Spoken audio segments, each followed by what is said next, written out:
Supercrack Estrella presenta La sacerdotisa de la Antártida. Cada día la sacerdotisa acude al puerto de la Antártida a recibir a los nuevos pasajeros. Ellos dejaron el viejo mundo, sus propiedades, su riqueza y su poder para venir al nuevo mundo. La sacerdotisa levanta la mano y los saluda con una extraña bendición egipcia. Desde hace años una gran cúpula de poder llega hasta la Antártida para empezar una nueva vida. Para ellos, muchos fingieron sus muertes en el viejo mundo, y de esta manera no llamar la atención. En la Antártida están los mayores avances en medicina y salud, y toda esa tecnología secreta que se le niega al viejo mundo. La sacerdotisa tiene una extraña marca en el ojo en forma de llave. Nadie en la Antártida sabe cómo llegó hasta allí. Es muy joven, apenas 20 años, pero es tratada como una verdadera reina. Corre la élite para escapar del viejo mundo. Algo saben. La sacerdotisa sonríe y regala unos extraños dulces a los que bajan del barco. La Antártida es el lugar donde fueron encerrados los ángeles caídos, donde un día existió la Atlántida. Es el nuevo hogar para todos aquellos que tengan dinero y algo que aportar en el nuevo mundo. Sacerdotisa y un guerrero. Y representan la historia de la herida de Lemuria y Atlántida, así como la separación de la energía femenina y masculina. La humanidad sostiene esos arquetipos y las memorias se transmiten de generación en generación al mismo tiempo que los sostenemos como memorias de vidas pasadas. Atlántida fueron dos distintas ciudades de luz, que en su momento estuvieron sostenidas dentro de la quinta dimensión de la Tierra. Desde ahí, se emanaban frecuencias de luz para guiar mediante los sueños y las visiones lúcidas a los seres humanos encarnados en la tercera dimensión. La vibración de ambas ciudades se sostenía en luz. Sin embargo, la fuerza de atracción de la dualidad de la tercera dimensión generó que algunos lemurianos comenzaran a dejarse llevar por el poder, abandonaran Lemuria y se apoderaran de la isla de Atlántida, despojando de sus templos a las sacerdotisas que originalmente la custodiaban. Hubo una caída de conciencia en Atlántida y con ello un gran daño físico a la Tierra. Pues a raíz de los experimentos llevados a cabo, en los que se utilizó energía nuclear, se abrió un portal interdimensional, que hoy es conocido como el Triángulo de las Bermudas. Con ello, las rejillas planetarias se fracturaron, produciendo la sensación de desconexión y separación, así como el miedo a la traición y la desconfianza entre la energía masculina y femenina. Son memorias ancestrales y por lo tanto, generan comportamientos y emociones, que nos mantienen repitiendo emociones e historias una y otra vez, reaccionando de la misma manera ante ellas. Pareciera ser que no podemos trascender ciertas situaciones, pero no es la situación en sí la que hay que trascender, sino la emoción y el comportamiento asociado a la misma. Pues al ser memorias colectivas, se repiten dentro de la conciencia humana y se transmiten de generación en generación por medio del linaje. Somos el reflejo de nuestros ancestros, pues así es como evoluciona la humanidad, y cada nueva generación tiene la oportunidad de generar el cambio y la transformación. ¿Cómo consiguen rasgar el velo y ver más allá?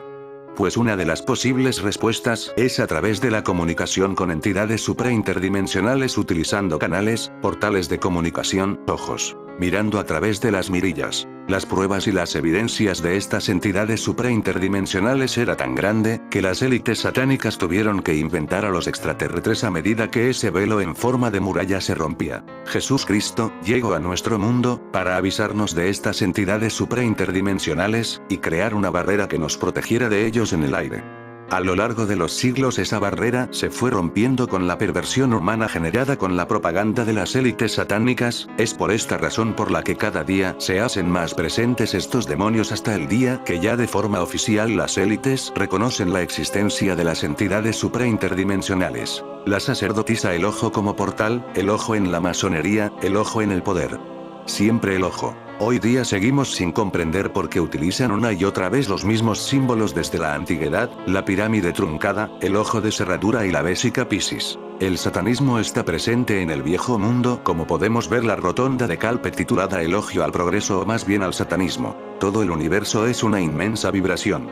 Energía vibrando en todas las frecuencias imaginables, y esto nos lleva directamente a los números y las élites psicopatocráticas que los adoran. Hemos tocado en diversas ocasiones cómo los números pueden contarnos historias. El 23 simbolizado como el centro también representa poder, autoridad y mando. Es el primer número primo compuesto por dos números consecutivos, el 2 y el 3, y en la cábala, se cree que el número 23 representa la unidad divina y la integración de los opuestos. En el tarot, el arcano mayor número 23 es el juicio, que simboliza la transformación y la liberación del pasado para dar paso a una nueva etapa en la vida. Para el mundo científico, dicho número tiene mucha importancia ya que cada uno de nosotros lo tenemos marcado en nuestro interior.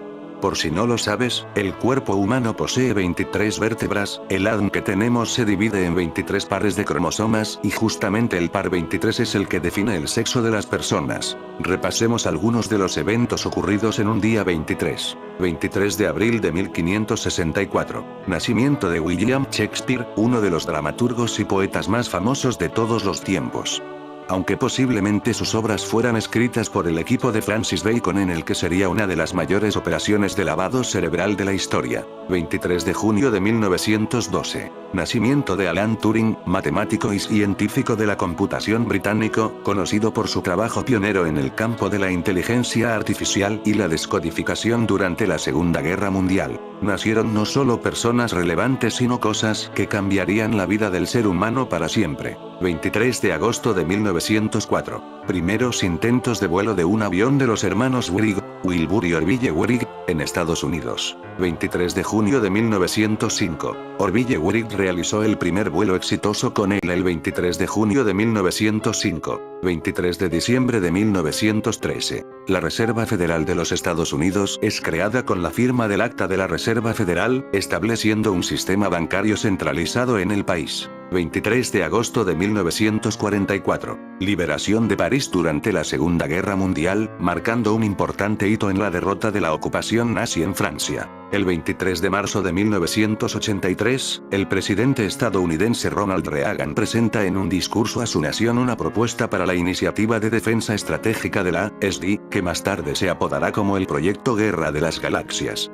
No solo nacieron altas personalidades en un día 23, también pasaron a mejor vida. 23 de agosto de 1305. Ejecución de Sir William Wallace, líder escocés y uno de los principales protagonistas de la lucha por la independencia de Escocia. 23 de abril de 1616. Miguel de Cervantes Saavedra y William Shakespeare, dos de los escritores más importantes de la literatura mundial, fallecen en este día.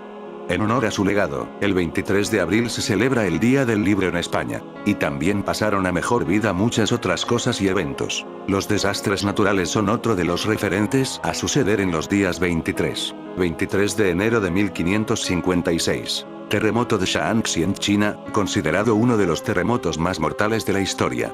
Se estima que causó la muerte de aproximadamente 830,000 personas. Rescate de supervivientes 23 de diciembre de 1972. Accidente aéreo de la aerolínea uruguaya en los Andes, conocido como el Milagro de los Andes. Un avión con un equipo de rugby a bordo se estrelló en la cordillera de los Andes, y los sobrevivientes tuvieron que enfrentar el canibalismo. 23 de agosto de 2005. El huracán Katrina llega a la costa del Golfo de Estados Unidos, causando una de las peores catástrofes naturales en la historia del país, especialmente en la ciudad de Nueva Orleans. 23 de agosto de 2016. Terremoto en Italia Central. Un terremoto de magnitud 6,2 sacudió la región de Amatrice en Italia Central, causando la muerte de más de 290 personas y causando daños generalizados. Tenemos que estar atentos a este día por si algo está por venir. No me gusta ser un agorero y mucho menos meter miedo en los corazones de las personas, pero este tipo de información es manejada por las élites. Ya saben que el magnate J.D. Rockefeller no movía un dedo sin consultar la astrología. Ya saben aquello de podría ser en octubre o quizás en noviembre. Y si algo cae otra cosa debe subir.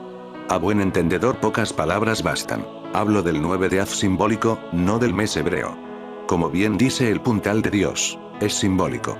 Es el 9º día del 11º mes hebreo. Consulta las fechas sobre acontecimientos relevantes los 9 de septiembre o los 9 de noviembre 11, 9 o 9, 11.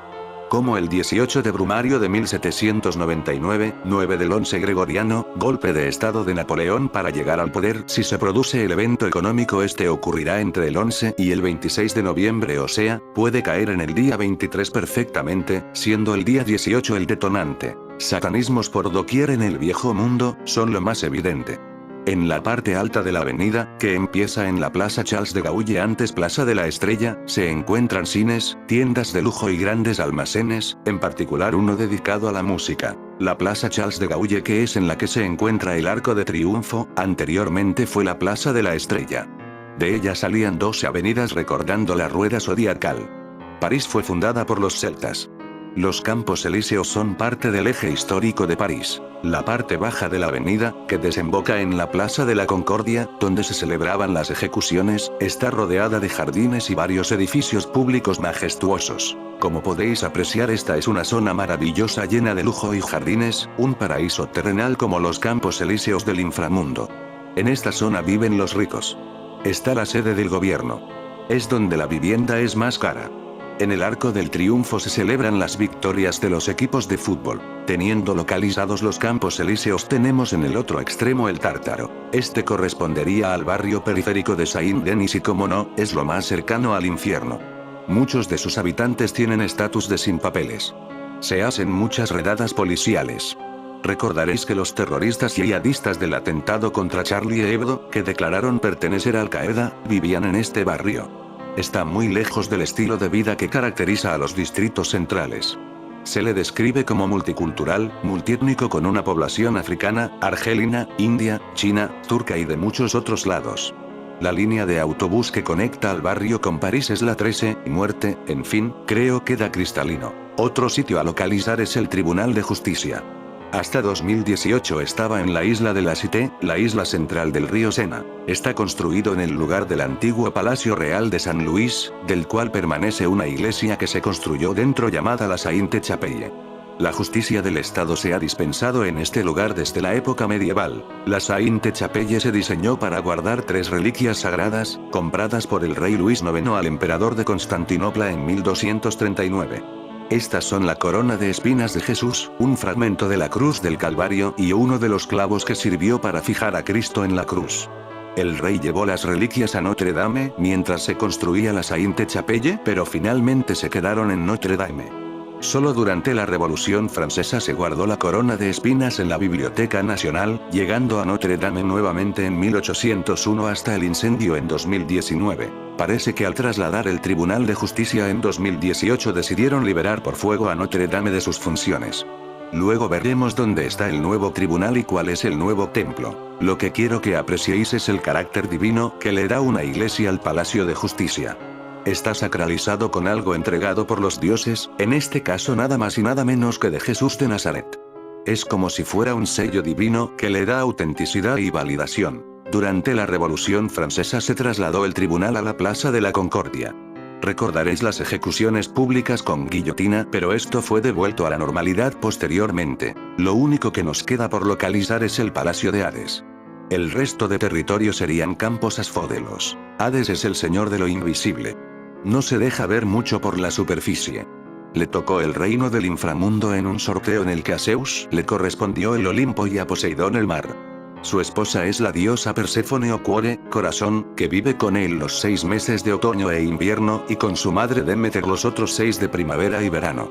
Los misterios eleusinos, rito de los iniciados en el orfismo, rinden culto a estas dos diosas y a Dioniso, el dios del pan y el vino, del teatro, el de la doble puerta, que renació de su corazón. Parece tener mucho de corazón y de relación con Hades este ceremonial cuyo objetivo era la vida después de la muerte. En el mapa del inframundo el castillo de Hades está por encima del Tribunal de Justicia, en el centro del inframundo. Buscando el lugar sobre el mapa de París es difícil encontrarle porque hay varios palacios importantes en esa zona, pero creo que hay uno muy especial y que por su historia encaja a la perfección. Se trata del Palacio Garnier u Ópera de París, que fue constituido entre 1851 y 1854 por lo que es la ubicación actual. Luego veremos las que le antecedieron. ¿Por qué considero que es esta ubicación? Porque está en el centro de París y porque activa un arquetipo que cualquiera de nosotros recuerda, el fantasma de la ópera. De la misma manera que los arquetipos nos programan para manipular nuestra voluntad, también pueden ser usados para desprogramarnos. Creo que todos sabemos la verdad, pero la hemos olvidado y estos arquetipos son como los marcadores de los libros, si vas a uno encuentras la página. Fijémonos en la película, ¿no os parece el inframundo con su río subterráneo? El fantasma está basado en hechos reales que acontecieron en el edificio de la ópera, cuyo sótano tiene un lago subterráneo artificial creado, según cuentan, para solucionar el inesperado obstáculo que se produjo durante su construcción al emerger un antiguo afluente del Sena. El autor del libro, Gaston Leroux, era periodista de la época e hizo una investigación exhaustiva. La leyenda sitúa al personaje central del fantasma como un brillante pianista que comienza a vivir en los subterráneos del edificio tras sufrir quemaduras en un incendio de un teatro cercano. La mujer con la que se iba a casar muere en él. Por sus quemaduras comienza a usar una máscara y a hacer vida nocturna. Un día escucha a una joven cantar en la ópera y se enamora de ella. Era una principiante y la secuestra para entrenarla y hacer de ella una gran diva. Esto lo achacan a un hombre real que supuestamente apareció emparedado en el sótano. Al margen del cadáver al que atribuye la autoría de los hechos el periodista, la historia del fantasma asesino y el que estemos en un teatro nos conduce hasta el dios Dioniso. Sin embargo, elementos como el lago artificial subterráneo o que la cantante identifique al fantasma como el señor de la música son elementos más propios del dios del inframundo. En la canción el fantasma le pide que ella cante para él. Hades está muy relacionado con la música. La historia de la cantante se puede sustituir por la de Orfeo, el músico que al principio os conté que había bajado al inframundo a rescatar a su esposa y que es escuchado para deleite de Hades y Perséfone. Hades le dejó llevarse a su amada, es susceptible a la música según esta leyenda. Vengo observando que a los dioses se les atribuyen actos crueles propios de Dioniso, al que creo que aposta confunden con Cronos, Lucifer, Satanás o como se llame, que está en el Tártaro. Para mí Hades es la puerta de la justicia y Dioniso la de la misericordia, el dios de la resurrección, el que se apiada de los penitentes que no han sido estrictamente santos. En ese sentido es Eros, el amor puro, al que luego le han añadido el lado criminal de Cronos. Nos intentan hacer desistir de la unión con el espíritu al colocarle estos elementos nauseabundos. Veo a los dioses como esencias del espíritu de Eros, del amor, de Dios, al que hay que identificar entre un laberinto de mentiras. ¿Y qué mejor historia que la del fantasma de la ópera para entrever a nuestro dios invisible Hades? En el Reino Nuevo, se va a crear un segundo título para designar a la suma sacerdotisa, la divina adoratriz de Amón. Estas eran princesas, hijas del faraón reinante, y tenían en sus manos un gran poder, no solo religioso, ya que gobernaba todos los dominios del templo, tierras, edificios religiosos y funerarios asociados incluidos, además de encargarse de cobrar impuestos. A partir de la dinastía 20, estas princesas portadoras del título y sumas sacerdotisas de Amón, no se casarán y se sucedían por adopción de otra princesa real, convirtiéndose su celibato no solo en una tradición, sino también en una cuestión de Estado, ya que eran también la garantía para facilitar la transferencia de poder de uno a otro faraón, evitando así con su celibato originar otras dinastías menores. Con la crisis del tercer período intermedio egipcio, el cargo llega a su máximo poder político y económico, convirtiéndose en mantenedora del principal centro de culto de Amón en Tebas. Con la toma del territorio egipcio por parte de los persas aqueménides, el cargo fue abolido, pero con todo, el poder religioso de la mujer egipcia fue de alguna manera restituido en la persona de Cleopatra. Esta, aunque era de origen griego, se sentía egipcia y muy atraída por su cultura. Cuando al fin se convirtió en reina del país del Nilo, también fue su principal autoridad religiosa, ante todo como suma sacerdotisa de Isis, recogiendo así una tradición tan antigua como la propia historia de Egipto. La sacerdotisa es la segunda carta del tarot mayor. Esta carta está representada por una figura femenina que se encuentra sentada en un trono con un libro abierto en su regazo. Su postura es de una persona tranquila y reflexiva, lo que sugiere que ella es una guardiana de secretos y misterios. Esta carta está asociada con la sabiduría y el conocimiento oculto.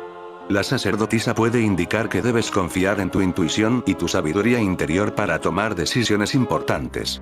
También puede indicar que es un buen momento para investigar más sobre un tema en particular antes de tomar una decisión. La sacerdotisa también puede sugerir que debes tener más paciencia y esperar el momento adecuado para actuar.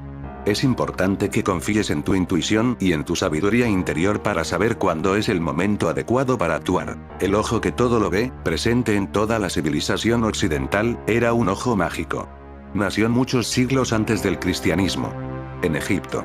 Tiene su origen en el llamado ojo de Horus, o Uryat, que significa el que está completo. Protegía, purificaba y sanaba. Simbolizaba el sol y encarnaba el orden, el estado perfecto. En esencia, era un amuleto.